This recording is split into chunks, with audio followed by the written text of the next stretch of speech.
Good afternoon, everybody. Going to go over our Forex trades for today, Thursday.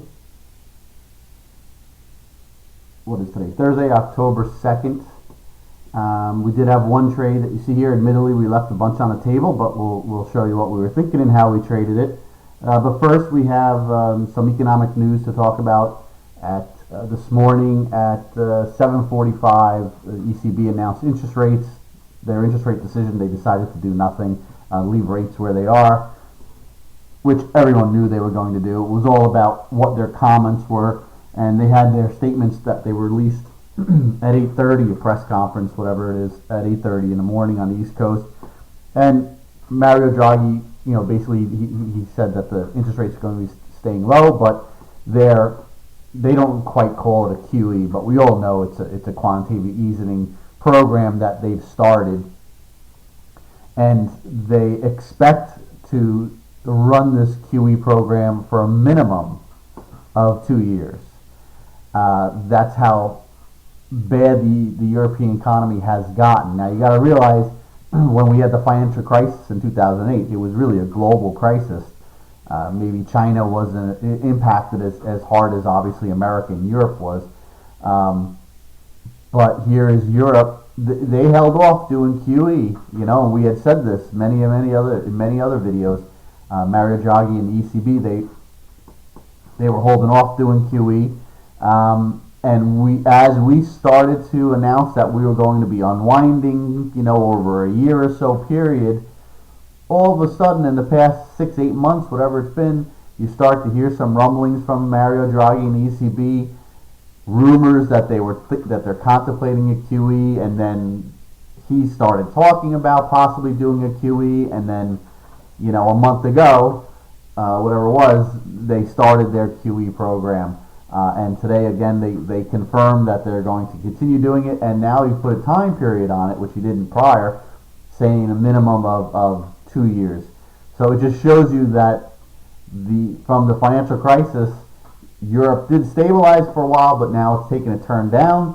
And we've been arguing here that here in the States is taking the turn down as well, and will probably lag behind Europe. But if Europe's going to go down, I don't see us holding up, and people try to cite the numbers from the government about unemployment being decent, came down from 10% to 6.5%, that the economy's gotten better. But we all know you can't judge the economy by the unemployment numbers anymore when you have the labor participation rate at 30-plus year lows. That unemployment figure is hogwash, really. Let's admit it. And our debt has doubled, is $17.5 trillion. We're spending money like it's growing on trees here in the country, and the economy is not improving. You can't get a job. The kids coming out of college are looking at an unemployment rate of 50%. So I don't see the United States economy holding at these levels. Granted, when you have such a deep recession, we had the deepest recession back in 2008 since the Great Depression in 1929. I mean, think about that. We had the deepest recession. We have had recessions since then, but nothing as severe as it was in 2008. 6 years later, you should have a thriving economy. The deeper you fall, the harder you're going to bounce back. That's the way it is with a stock, with a currency pair, with the economy. When you fall deep, you bounce hard. Our recovery has been so anemic that the past recessions that we've had, which were a lot more shallow than this one, their recoveries were stronger than this recovery. So I don't care who you listen to. If they're bullish on the economy, sorry, we just don't see it. And I'd love to have them prove us otherwise, because we absolutely don't see it. And now you have Europe turning, and as Mario Draghi says, 2 years of a minimum 2 years of ECB, a minimum 2 years of QE. That's not a good sign at all. So world markets got hit this morning. The markets here in the States opened relatively flat, and by lunchtime they were down somewhere around 1% for the day. 0.9 9/10 of 1% down on the day. They may have gotten worse in the past half hour. I haven't looked. But as far as our trade here, sorry to take up so much time. As far as our trade, we were short this euro to Australian dollar. 1.44133 was our average price when we averaged in. The original signal was around 1.4417, 175 area. We pieced this happened last night. We wanted to obviously be out before the ECB announcement this morning. We actually were out before we wrapped up trading as far as going to sleep and shutting computers off.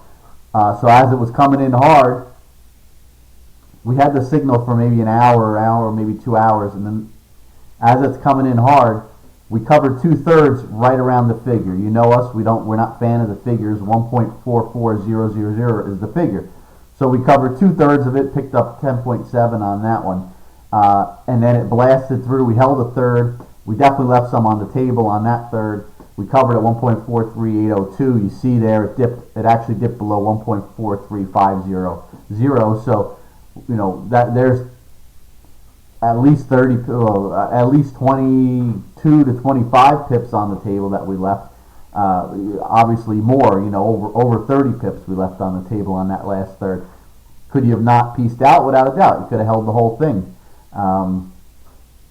But our style is relatively more conservative than some traders out there. The signal was given, like I said, an hour and a half, 2 hours before the move. So hopefully you got it, and hopefully you really killed it and took advantage of it. So that's it. If any signals come out today, they'll be coming your way. If you're trading now, good luck, and we'll be back tomorrow. Have a great rest of your day.